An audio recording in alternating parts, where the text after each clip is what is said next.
Les éditions Tellem présentent un enregistrement intégral de Une ombre dans la braise de Jennifer L. Armentrout, lu par Amandine Barbier. Prologue. Tu ne dois pas nous décevoir aujourd'hui, Sarah. Ces paroles me parvenaient depuis les ombres de la pièce. Tu ne dois pas décevoir Lasagna. Non. Je joignis mes mains pour stopper leur tremblement incessant, en même temps que j'inspirais profondément. Je retins mon souffle et contemplais mon reflet dans le miroir posé contre le mur. Je n'avais aucune raison d'être nerveuse.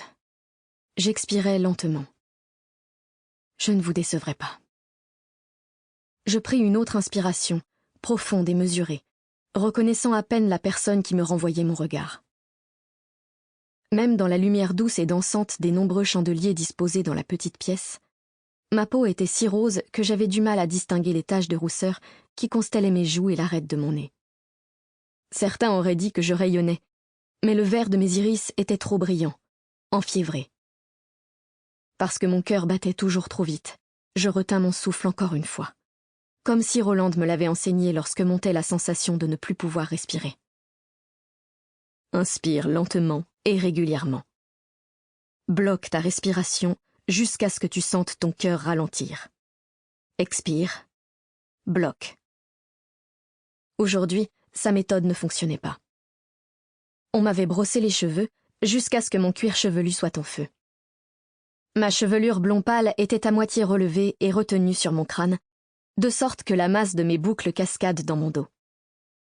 La peau de mes épaules et de mon cou était également empourprée, conséquence sans doute du bain parfumé dans lequel on m'avait fait tremper pendant des heures un peu plus tôt. C'était peut-être la raison de ma respiration laborieuse. L'eau était si lourdement additionnée d'huile florale que je devais embaumer comme si je m'étais noyée dans la badiane et le jasmin. Parfaitement immobile, je pris une longue et profonde inspiration. Après le bain, on m'avait épilée, presque jusqu'à ce que mort s'ensuive. À coups de pince et de cire dans les endroits les plus extravagants.